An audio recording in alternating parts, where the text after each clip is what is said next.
La escuela del resentimiento. Uno de los supuestos sobre los que suele afianzarse la tarea del crítico consiste en cumplir con el mandato de divulgar, defender o atacar desde su perspectiva las actividades del campo artístico que considere relevantes. Esta afirmación funciona como un reclamo ético que muchos han contemplado al momento de decidirse a iniciar su tarea como escritores sobre asuntos de arte. Por ejemplo, una de las pintoras que mayor renombre posee en la actualidad en el campo artístico colombiano, decidió enfrentar la actividad crítica en un momento específico de su carrera porque veía que en su entorno inmediato no existían voces lo suficientemente dotadas como para dar un cubrimiento más o menos exacto sobre lo que sucedía en el campo artístico de la época. Luego de esto, y tras hacer una importante cantidad de aportes al sector, optó por hacerse a un lado, para darle paso a un nuevo grupo de autores, tanto como para abandonar el peso de las enemistades cultivadas a la sombra de sus opiniones.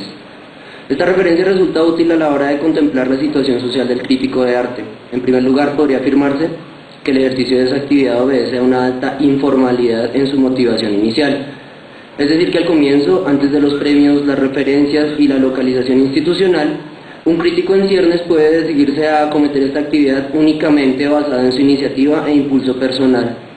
De ahí que pueda decirse que la asunción de esta actividad sea la satisfacción de una urgencia del espíritu.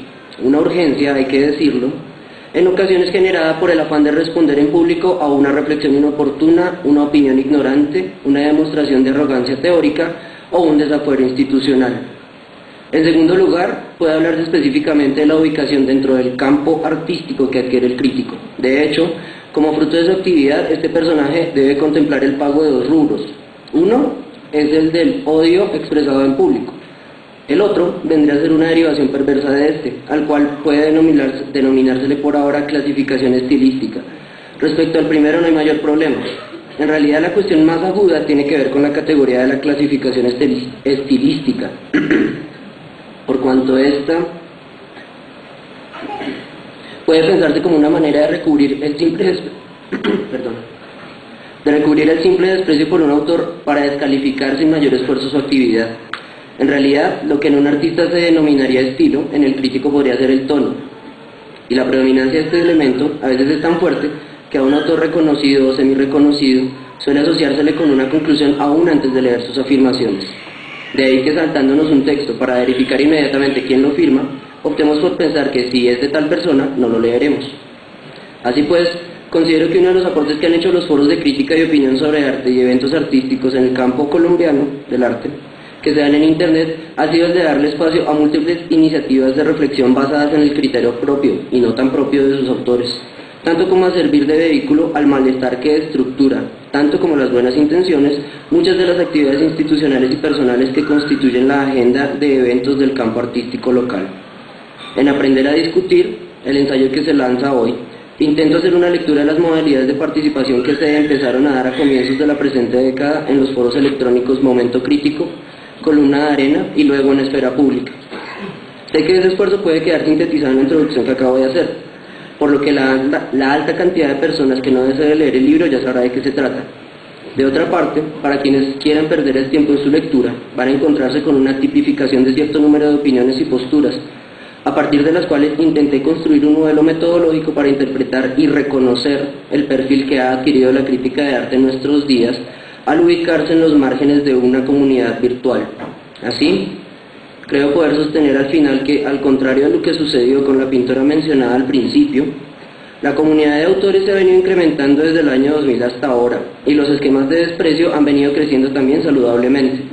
Para gran parte de quienes opinan actualmente en la red, la cuestión no se reduce entonces a evitar tener 1 millón de enemigos yendo a refugiarse a otras actividades dentro o fuera del campo del arte, sino demostrar mediante un ejercicio constante la manera como se construye una forma de conocimiento sobre arte en un espacio singular, habitualmente reconocido por su falta de coherencia, su incontinencia verbal y en ocasiones su ausencia de credenciales académicas. No por ello entonces creo que lo que allí se hace merezca como réplica al olvido, pues considero que en ese tipo de comunidades circulan también algunas cosmovisiones que estructuran la forma como es comprendido el campo del arte entre nuestra comunidad. Para concluir voy a citar un documento firmado por Nadine Serrano Sea, donde el personaje mostraba su beneplácito por el hecho de que la comunidad virtual reunida bajo el nombre Esfera Pública, habría obtenido al fin la elaboración de un protocolo de institucionalización formalizado en el texto titulado Asuntos Internos, de mi autoría. Este escrito de hecho podría funcionar como un corolario al libro que se lanza hoy. Una de las críticas que se hacían sobre ese texto consiste en evidenciar la necesaria inutilidad del pensamiento crítico. Según afirma Serrano Sea, es necesario que quienes opinan en esfera pública pasen de la reflexión a la acción, pues el espíritu de estos tiempos así lo demanda. El intelectual colombiano navega con romanticismo por una diletancia paradójica, y esta impotencia solamente ha generado una escuela del resentimiento, que si bien ha producido textos útiles para la literatura, no ha sido propositiva a la hora de dar una solución definitiva a los problemas sociales que nos aquejan a los colombianos. Considero que la reflexión crítica debe contemplar su inutilidad como una cuestión ineludible. Sin embargo, no estoy de acuerdo en que sus efectos se limiten a apoyar una inercia institucional sin proponer formas de revisión o incluso de resistencia. El que no logre ningún resultado en el devenir de la sociedad no implica que deba asumir el silencio o la complacencia como actitudes para enfrentarse a la forma en que se estructura institucionalmente la cultura en la actualidad.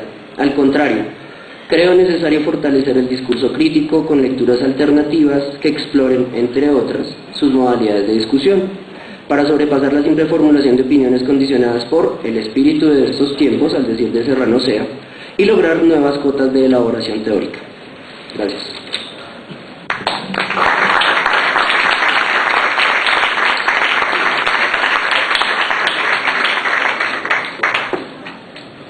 Entonces, como les decía al principio, a continuación pueden reclamar sus libros en la parte de afuera y tomar una copa de vino con todos los autores. Muchas gracias.